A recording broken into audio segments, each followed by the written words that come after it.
Greatest Cards of All Time podcast number 14. Orlando Cepeda, Vada Pinson. Let's take a look at these two fantastic ball players. What do you got to say about these guys, right? Well, what's the first thing that comes to mind when you think about these two? I guess first, cool thing about this comparison, this career comparison we can call it, their rookie years were the same year, and they played almost the exact same number of years in Major League Baseball. We've got Vada Pinson played from 1958 to 1975, and Orlando Cepeda played from 1958 to 1974. So right there, that's kind of cool. 17 years. Yeah, so we're kind of going to just talk about some numbers. Compare one of these players is in the Hall of Fame and one is not in the Hall of Fame. I think you might have come up with some reasons why you think that is, and maybe you think there's good justification for that. I'm not so sure.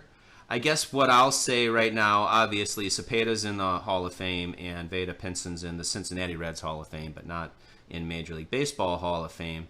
And, you know, what I'll say, or one thing, just looking at the numbers, looking at the hits, we'll obviously go over that information in a minute here, is at the time when these individuals were elected, I don't think they really used WAR.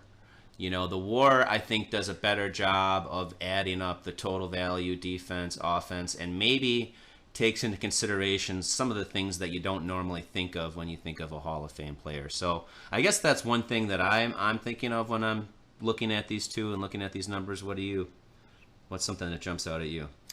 Well, Orlando Cepeda, you had mentioned WAR. I do have that written down and available right now. 50.2 career WAR.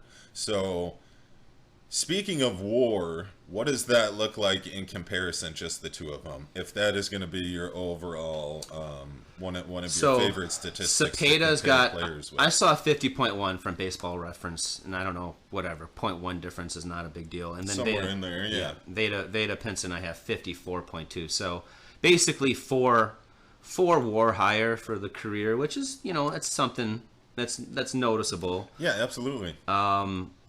I guess let's go over some of the other numbers here. So we have home runs. Vada Pinson had 256 home runs. That's a solid number. That's not huge. Previously, I mentioned he did average 20 home runs a year for 9 years. So there's a 9-year period where he kind of was just very consistent with his power, but I wouldn't say, league leading. But Cepeda was known as a powerful slugger, and he has 379 home runs to compare to Pinson's numbers. And 1 year he did lead the league in home runs. In 1961, Cepeda actually did lead the league in home runs with 46. And he also led the league that year in RBIs with 142. And he was second in the MVP voting that year. You know, that year's an interesting year because I looked at Cepeda and I looked at Pinson in the 1961 year. So I want to talk about that real brief. Frank Robinson, who was the teammate of Vada Pinson, was the MVP. Number 2 was Orlando Cepeda, and number 3 was Pinson. So Pinson led the league that year in hits with 208 hits. He won a Gold Glove in 1961, and his batting average was 343. So a very impressive year, just not enough to win the MVP. Obviously, I mentioned that same year that Cepeda led the league in RBI and home run, and he still didn't win the MVP that year. Now, he does have an MVP to his name, so that's one thing that Cepeda does have that Pinson does not. 61 was Pinson's best shot at the MVP when he was still third on the list behind Cepeda. So Cepeda does have an MVP. He does have a World Series. Back at this time, there were not nearly as many teams that made the playoffs. So, it's kind of hard to punish a player for maybe not making the playoffs as often when, just less teams made the playoffs, significantly less. Now, I will say the 1 year that they did make the playoffs, Pinson did not play well. I was going to say something a little more rude than that, but Pinson had a horrible playoffs the 1 year that they did make it. First thing that came to mind when I started comparing these players, wow, two fringe, Hall of Famers that could go one way or another. Mm-hmm. One did. Right. One did not. But just another case of one of those, Harold Baines maybe comes to mind when I think of fringe Hall of Famers. Not necessarily I'm comparing Harold Baines to these two, but it is one thing to consider. You know, some are going to fall one way, some are going to fall another one. These guys had very close career stats, but I think Cepeda, in my worldview, looks like he may have performed a little better overall. And considering he played with knee injuries plaguing his career too, you know, easy to give up or not, maybe not work as hard or start feeling down when you start accumulating these injuries. You know, how long is this going to last? He kept pushing through them, which is pretty cool. 7-time NL All-Star. Yeah, National League All-Star 11 times. However, it was only for 7 years because, again, there was that 4-year period where they played 2 All-Star games a year. Right. They count that as that. So, yeah, he was an All-Star for 7 years, 11 time.